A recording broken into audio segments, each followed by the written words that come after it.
Bismillahirrahmanirrahim. Assalamualaikum warahmatullahi wabarakatuh.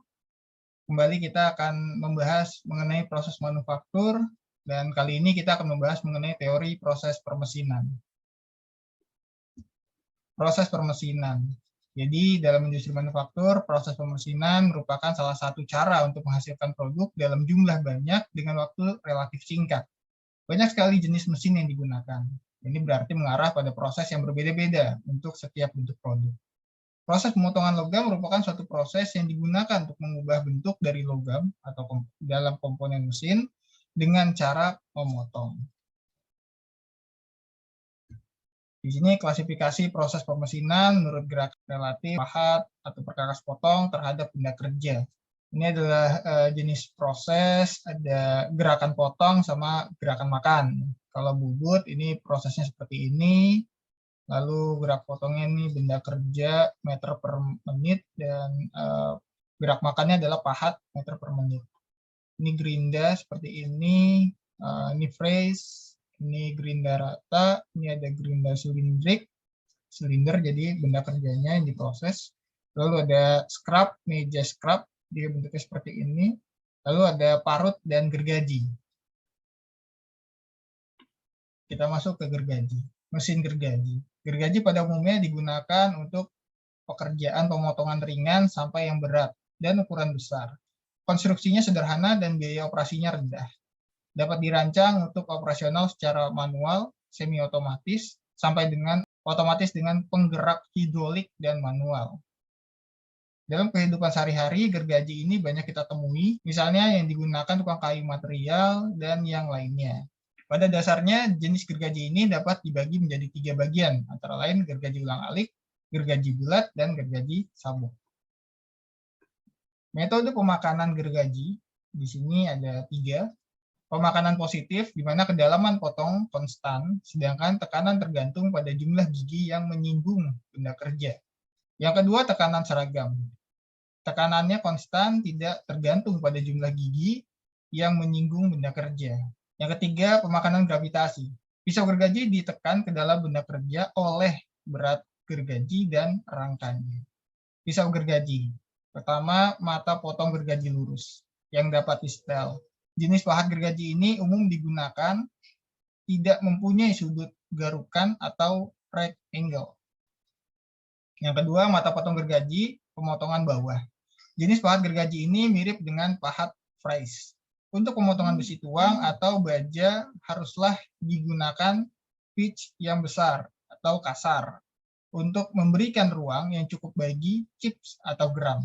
Baja karbon tinggi dan baja paduan memerlukan jarak pitch menengah, sedangkan material logam yang tipis, pipa dan kuningan memerlukan jarak pitch yang halus. Yang ketiga, mata potong gergaji loncat. Untuk memberikan ruang serpihan antara gergaji yang lebih luas, tetapi minimal 2 gigi harus menyinggung benda kerja. Untuk mata potong gergaji lurus dapat dilihat pada gambar A di bawah ini. Untuk mata potong gergaji pemotong bawah dapat dilihat pada gambar di bawah ini, dan mata potong gergaji loncat bisa dilihat pada gambar ini. Untuk mata potong gergaji loncat biasanya digunakan untuk pemotongan es batu, seperti ini bentuknya. Berdasarkan gigi gergaji, dinyatakan dalam jumlah gigi per inci. Jadi di sini ada bahan yang hendak dikerjakan, di sini ada jumlah gigi per incinya, lalu ada sifat pengerjaan. Contoh misalkan bahannya lunak, contoh bendanya aluminium, tembaga, bahan sintetis, maka jumlah giginya digunakan 16 dan nanti sifat pengerjaannya adalah kasar. Lalu untuk pipa baja batangan atau profil, kita menggunakan jumlah gigi 22 per inch. Di sini menengah sifat pengerjaannya. Dan untuk bahan keras baja perkakas, maka menggunakan gigi 32 dan hasilnya adalah sifat pengerjaannya halus. Setelan pisau gergaji.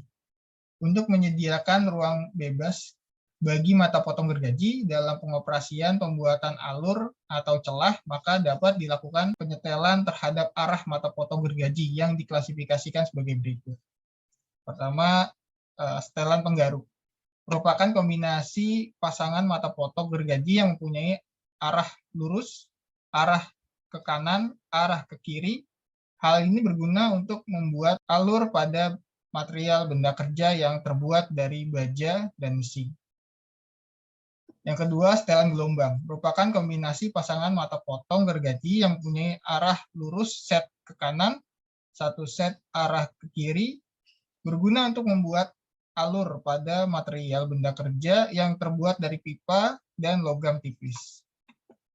Yang ketiga, setelan lurus. Merupakan kombinasi pasangan mata potong gergaji yang mempunyai arah ke kanan, arah ke kiri. Berguna untuk membuat alur pada material benda kerja yang terbuat dari kuningan, tembaga, dan plastik. Untuk setelannya dapat dilihat pada gambar ini. Setelan penggaruk kurang lebih seperti ini, ada lurus, ke kanan, ke kiri, lurus, kanan, kiri, dan seterusnya. Setelan gelombang seperti ini, bentuknya seperti gelombang, dan setelan lurus itu seperti ini.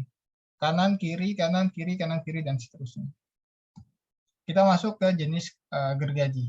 Gergaji yang pertama adalah gergaji daya ulang-alik. Di sini secara garis besarnya mesin gergaji ini mempunyai konstruksi bangku, kerangka pemegang mata potong gergaji, mekanisme tenaga untuk menggerakkan mata potong gergaji sehingga dapat bolak-balik, penanganan benda kerja, dan pencekram benda kerja.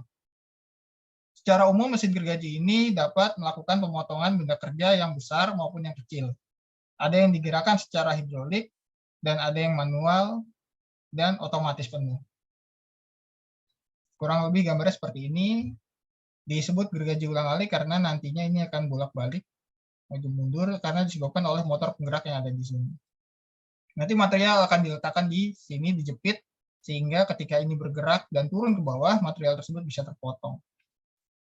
Ini juga kurang lebih sama prinsipnya dengan yang gambar yang pertama. Ini juga akan gerak bolak-balik dan material akan dijepit di bawah. Yang ini bergeraknya dari atas ke bawah. Jadi material itu akan diletakkan di bawah sini dan mata pisaunya akan bergerak seperti ini. Ini pun sama dengan gambar yang sebelah kiri. Ini juga akan naik. Material akan diletakkan di bagian bawah sini. Yang kedua ada mesin gergaji bulat.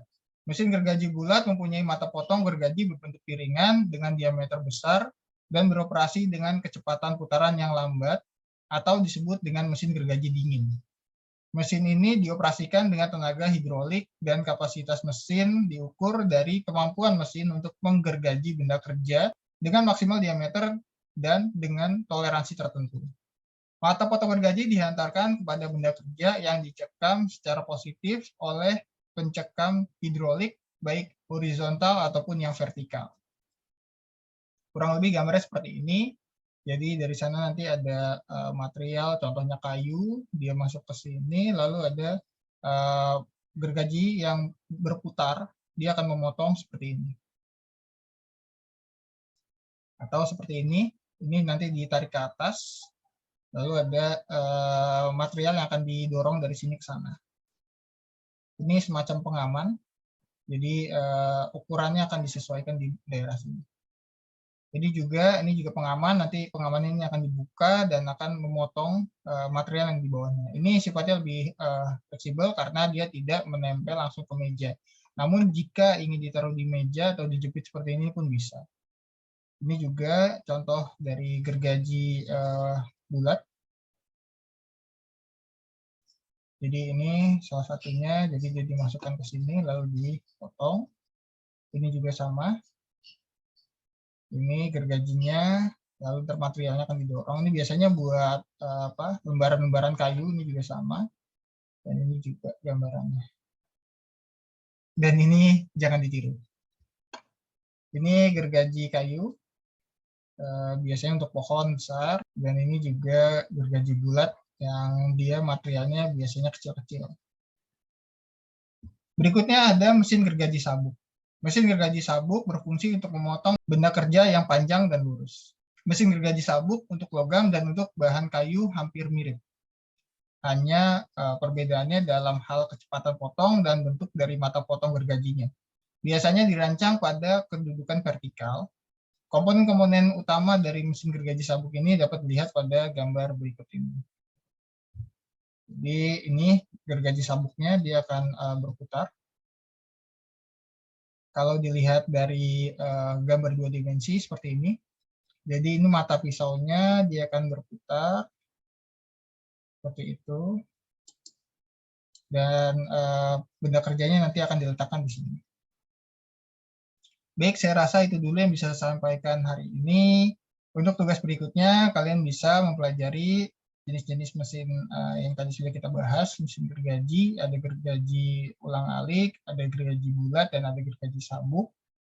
Lalu silakan ceritakan bagaimana prinsip kerjanya dan material apa yang diproses pada mesin gergaji tersebut. Saya mohon maaf jika ada kata-kata atau penyampaian yang kurang tepat. Saya akhiri. Wassalamualaikum warahmatullahi wabarakatuh.